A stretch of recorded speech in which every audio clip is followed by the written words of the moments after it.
मैं तो पहले तो धन्यवाद करता हूं कि आज बहुत बड़ा राहत का दिन है कि हम पहले दिन से एक बात कह रहे थे कि पीएमएलए का जो ये केस बनाया गया है, ये केस पूरी तरीके से आधारहीन है। इसमें किसी तरह का कोई आधार नहीं है। ना अभी तक एफआईआर में नाम था अरविंद केजरीवाल जी का, ना अरविंद केजरीवाल जी के खिलाफ कोई साक्ष्य है, और कहीं भी अभी तक ईडी ये तय नहीं कर पाई, एस्टेब्लिश कर पाई है कि किन सर्कमस्टांसेस में माननीय मुख्यमंत्री को अरेस्ट करना पड़ा उनको।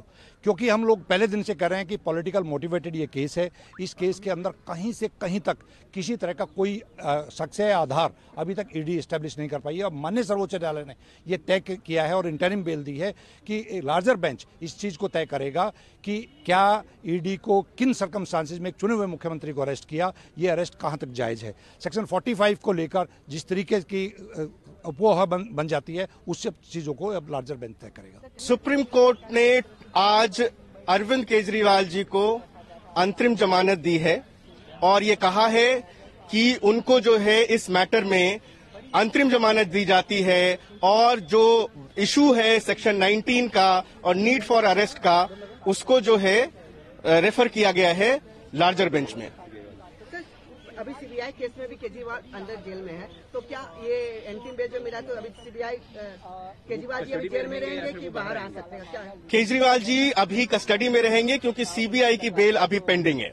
Can you explain in English about this? The CBI bail is still pending, so until or unless he was granted bail in that, he will remain in custody till that time. So, आप इस judgement को किस प्रकार से देखते हैं? This is a victory. This is a great judgment, and it is a very historical judgment. The Honorable Supreme Court bench has pronounced its judgment.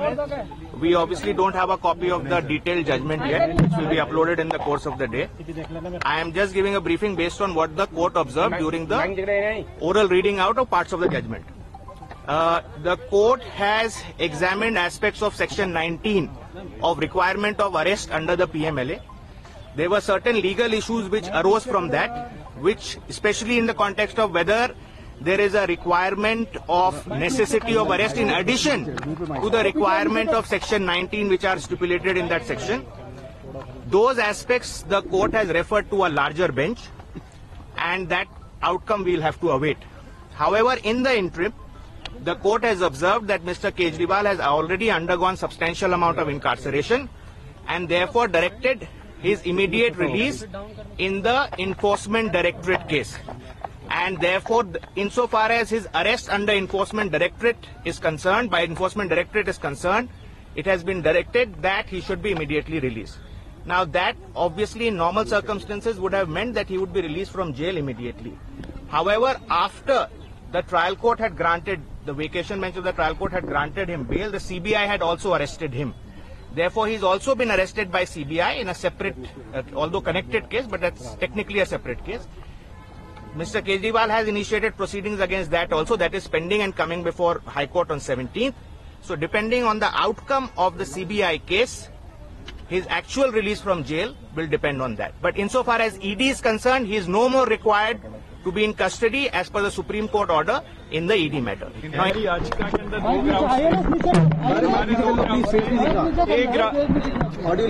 एक ground था मेरिट के ऊपर कि on the merits it is not required to be arrested. दूसरा था ground की necessity क्या है अरेस्ट की, जरूरत क्या है अरेस्ट की। जरूरत वाला पॉइंट हमने इसलिए रेज किया था क्योंकि इन्फोर्समेंट डायरेक्टरेट के पास एविडेंस बहुत पहले से थे, इसलिए हमने एक क्वेश्चन रेज किया था कि नेसेसिटी ऑफ अरेस्ट की जरूरत कहां से आ गई जब आपके पास एविडेंस बहुत पहले से थे। सुप्रीम कोर्ट ने हमारी याचिका पे ये क्वेश्चन कंसीडर किया है कि हाँ, necessity of arrest should have been considered. IO को कंसीडर करना चाहिए था कि जरूरत है या नहीं है अरेस्ट करने की, और इसी पॉइंट के ऊपर सुप्रीम कोर्ट ने नेसेसिटी ऑफ अरेस्ट के ऊपर की जरूरत थी या नहीं थी, आईओ ने अपनी जो उनका डिस्क्रेशन है सही तरीके से एक्सरसाइज किया है या नहीं किया है, ये सोचते हुए कि जरूरत है या नहीं है, इस क्वेश्चन को उन्होंने लार्जर बेंच के ऊपर रेफर कर दिया है।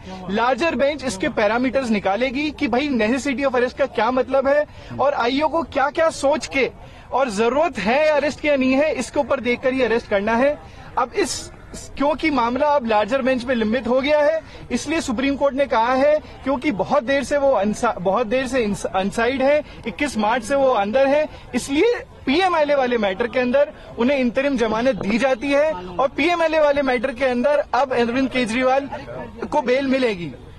As far as CBI is concerned, CBI का मैटर अभी भी लिंबित है, उसके अंदर हमारी याचिका हाईकोर्ट के अंदर अभी पेंडिंग है जो 17 तारीख को आ रही है।